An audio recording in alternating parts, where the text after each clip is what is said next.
নির্যাতন করা হচ্ছে। এই ছিল এখানকার পরিস্থিতি। তারা এমন কোনো অত্যাচার নাই। আর তারা তখন একটা প্রোগ্রামে আমার এলাকায় এনএসওর একটা প্রোগ্রাম করছিল। উনি আমাকে বলেছিলেন যে ওই দল কেন করেন, আমাদের দলে চলে আসলেই তো হয়ে যায়।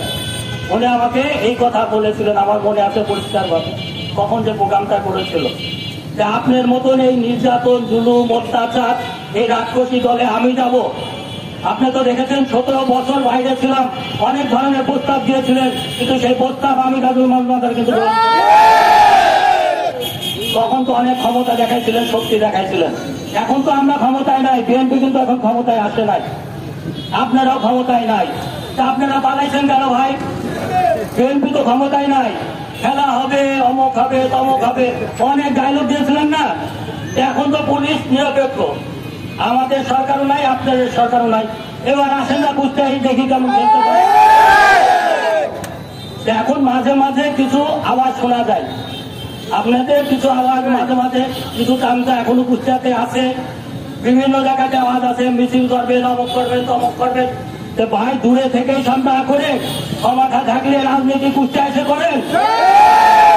আমরা যেমন করেছি কুষ্টিয়া থেকে রাজনীতি, একের পর এক নির্যাতন হয়েছে। মিন্টু ভাই বলেছে 5 তারিখের আগে জেল থেকে সে বের হয়েছে।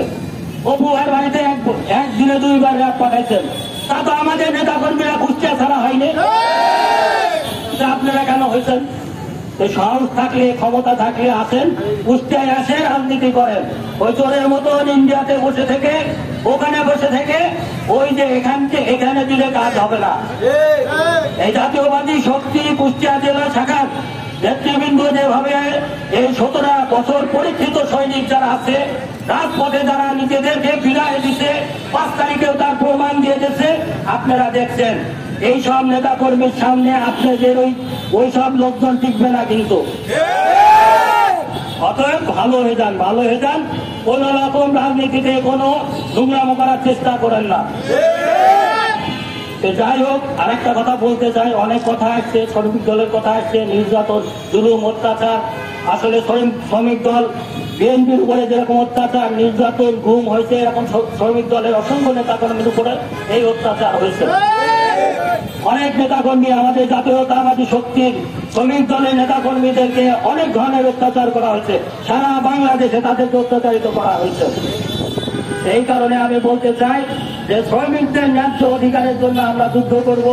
আগামীতে নির্বাচন হবে, ইনশাল্লাহ যদি বিএনপি ক্ষমতায় আসে, শ্রমিকদের সর্বোচ্চ ব্যবস্থা করা হবে। আর কিছু কথা না বললেই না, কথা তো এমনি চলে আসে কথা বলতে গেলে। এই যে আমাদের কুষ্টিয়া জেলা বিএনপির অবস্থা নিয়ে আমার ইন্দু ভাই বলছে, অপু ভাই বলেছে, আন্দোলন সংগ্রামে কারা ছিল ভাই ওই সময়? আপনারা তো ছিলেন। এই 17টা বছর রাজপথে কারা ছিল তখন?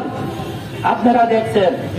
এই যে এখানে চাঁদ ভাই আছে, বজলুল আলম চাঁদ ভাই, 17টা বছর আন্দোলন সংগ্রামে ছিলেন। অপু ভাই ছিল, আমার মেজবাহুর রহমান বিন্দু ছিল, আমাদের সাথে খুকসা থেকে দৌলতপুর পর্যন্ত অসংখ্য নেতা কর্মী, যাদের নামে মামলার পর মামলা আছে।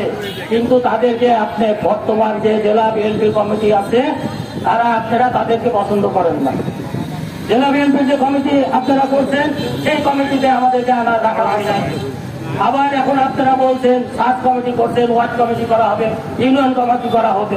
কালকে আজকের পেপারে দেখলাম আপনার দাউদিয়া ইউনিয়নে মনে হয় যে আলমপুর ইউনিয়নে আপনারা একসাথে আটটা ওয়ার্ড কমিটি একসাথে করছেন। তা আপনারা সাত কমিটি করছেন, আপনারাই বলছেন সম্মেলনের মাধ্যমে কমিটিগুলো করা হবে। আপনারা বলেছিলেন ওয়ার্ড কমিটি পর্যন্ত সম্মেলন করে করা হবে। তার নমুনা কি এটাই যে আপনারা একসাথে 8টা কমিটি কিভাবে সম্মেলন না করে একসাথে আপনারা 8টা কমিটি ঘোষণা দিলেন? কিভাবে ওই ওয়ার্ডে না দিয়ে কিভাবে করবেন? তাহলে আপনারা সম্মেলন কিভাবে করবেন? এই জন্য বলতে চাই ভাই,